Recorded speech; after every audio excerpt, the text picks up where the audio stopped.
Hi there, Mr. Sutton bringing you the IM 2-3 Honors 3-2 homework solutions on midpoint and distance. For number 1, we're finding the midpoint between these 2 points. So let's use our midpoint formula here. Averaging the x's and y's together, we've got 6 plus negative 7 over 2 and negative 3 plus 9 over 2. So that's negative 1 over 2, or just negative 1/2, and this will be 6 over 2, which is just 3. For number 2, we're trying to find the midpoint of these 2 points. So we've got our midpoint formula, x1 plus x2 over 2 and y1 plus y2 over 2. Just averaging these together, really. So we've got 6 plus 3 over 2 and 2 plus 4 over 2. That'll come out to 9 over 2, and 6 over 2 is really just 3, so there's our midpoint. For number 3, we're trying to find the midpoint for this line segment with these endpoints. Using our midpoint formula here, we've got negative 5 plus 2 over 2 and negative 1 plus negative 2 over 2. That'll come out to, let's see, we'll have negative 3 over 2, comma, negative 3 over 2. How about that? On number 4, we're given an endpoint and a midpoint, and we want the other endpoint. So let's set up our midpoint formula. We'll actually break it down into x's and y's. We know the x value of the midpoint is x1 plus x2 over 2. So we've got an x midpoint of negative 9, and that's going to equal, we'll say, 6 plus x2 over 2. So now multiplying by 2, we've got negative 18. Subtract the 6, and our other x value then is going to be negative 24. For the y values, we'll do the same thing. So y midpoint is y1 plus y2 over 2. We'll plug in the 4 for the y midpoint. y1 will plug in negative 1, and then we'll solve for y2. Multiplying by 2, we've got 8. Adding 1, we have y2 equals 9. So then our midpoint will be, or other endpoint rather, will be negative 24, comma 9.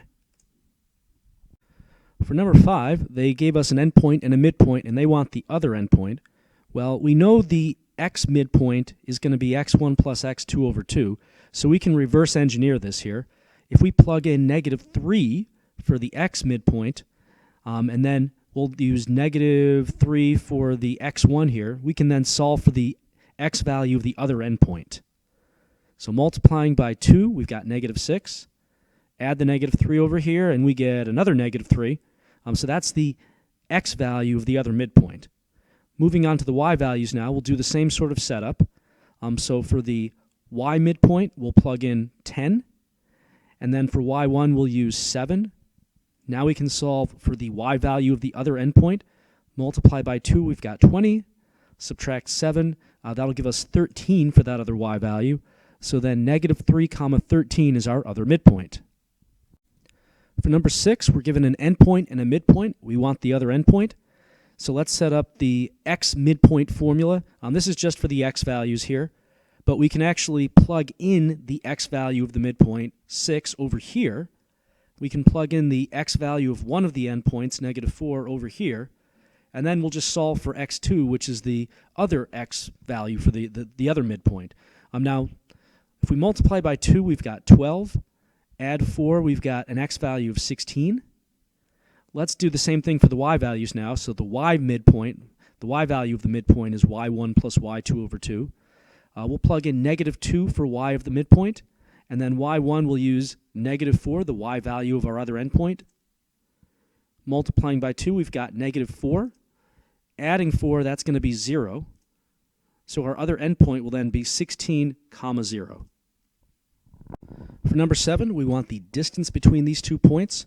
So let's set up our distance formula here, basically Pythagorean theorem.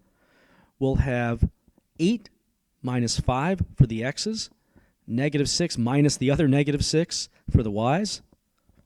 So that's going to be 3 squared and 0 squared.